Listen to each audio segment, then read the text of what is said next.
Hello friends, welcome to study cafe. दोस्तों, आज हम देखेंगे कि भारत के गुस्से को अनदेखा करके क्यों खालिस्तानियों को पाल पोस रहा है कनाडा।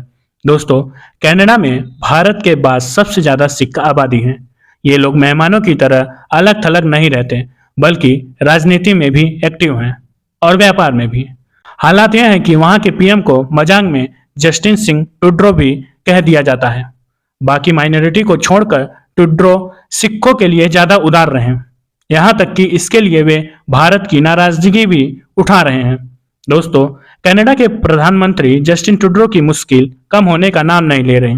भारत में G20 के दौरान उन्हें बाकी नेताओं से कम अहमियत मिली। वापसी में उनका विमान भी खराब हो गया और अब देश पहुंचने पर खुद उनके मुल्कवासी लताड़ रहे हैं। माना तो यहाँ तक जा रहा है कि अभी चुनाव हुए तो उनकी सत्ता उनके हाथ से चली जाएगी। इसके पीछे दो वजह हैं। पहली, बढ़ती महंगाई और दूसरी, खालिस्तानियों के लिए उनका नरमी। दोस्तों, भारत भी लगातार चरमपंथियों को पनाह देने के लिए कनाडाई सरकार को घेरता रहा है। लेकिन ऐसा क्या है जो भारत जैसे ताकतवर देश को नजरअंदाज करके कनाडा एक छोटे चरमपंथी गुट को सपोर्ट कर रहा है? दोस्तों, ऑपरेशन ब्लू स्टार के मौके पर हर साल प्रोटेस्ट होता है। वहां पे हर साल ऑपरेशन ब्लू स्टार के मौके पर कनाडा में सिख एक जगह जमा होते हैं। इस दौरान सफेद साड़ी में एक महिला के पोस्टर पर लाल रंग लगाया जाता है। साथ में लिखा जाता है, दरबार साहिब पर हमले का बदला। यह पोस्टर कथित तौर पर भूतपूर्व पीएम इंदिरा गांधी का है, जिन्होंने मिलिट्री ऑपरेशन का आदेश दिया था ताकि खालिस्तानी लीडर भिंडारवाले को खत्म किया जा सके। यह अपनी तरह की अलग नफरत है जो शायद कोई भी देश बर्दाश्त न करे। लेकिन कनाडा में यह हर साल आयोजन होता है और सरकार के नाक के नीचे होता है। दोस्तों, फिलहाल जो हालात हैं वो कुछ ऐसे हैं कि सरकार और सिख संगठनों दोनों ही एक दूसरे की जरूरत है। साल 2019 में चुनाव के दौरान लिबरल पार्टी मेजोरिटी से 13 सीट पीछे थी। ये जस्टिन ट्रूडो की पार्टी थी।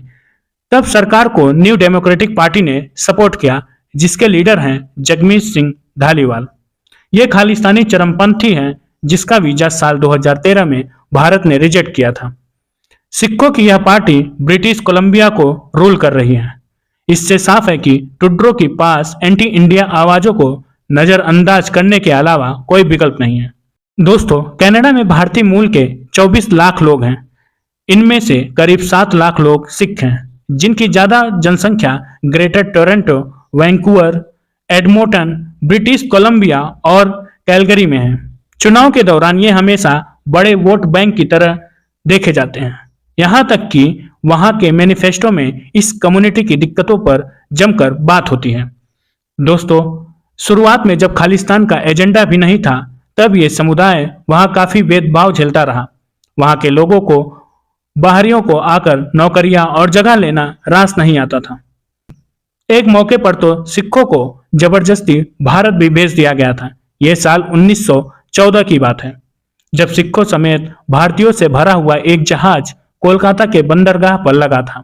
यह शिप कनाडा से लौट आई थी क्योंकि कनाडाई लोगों को भारतीय नहीं चाहिए थे। इस पर काफी बहसी भी हुई। साल 2016 में ट्रूडो ने संसद पर इस पर माफी मांगी थी। दोस्तों, 60 के दशक में वहां लिबरल पार्टी की सरकार आई। उसे मैन पावर की जरूरत थी, जो हिंदुस्तान जैसे देश में उसे कम कीमत पर मिल रहा था। इसी दौरान सिखों में चरमपंथी समुदाय भी बन चुका था। खालिस्तान की मांग को लेकर आंदोलन हो रहे थे। तभी ऑपरेशन ब्लू स्टार चला, जिसके बाद खालिस्तानी भागकर कनाडा में शरण लेने लगे। दोस्तों, वहां बसे हुए खालिस्तानी सोच वाले लोग जमकर पैसे कमाते हैं और भारत में आतंकी गतिविधियों को फंड करने लगे। कनाडा की सरकार तब भी उन पर एक्शन नहीं ले पाती थी क्योंकि लॉ उतना सख्त नहीं था। वैसे तो भारत और कनाडा के बीच फरवरी 1987 में प्रत्यर्पण संधि हो चुकी है। इसके तहत दोनों देश एक दूसरे के अपराधियों को अपने यहाँ शरण नहीं दे सकते, लेकिन ये ट्रीटी उतनी प्रभावी नहीं। कई चरमपंथी वहां खुलेआम घूम रहे हैं, लेकिन कनाडाई सरकार उन्हें भारत नहीं भेज रही। खुद विदेश मंत्री एस जयशंकर ने कई बार इस पर द्विपक्षीय संधि का हवाला देते हुए खालिस्तानी नेताओं को देश भेजने की अपील की थी, लेकिन कुछ नहीं हुआ। तो thank you so much guys for watching the video. Like, share and subscribe the channel. Thank you so much.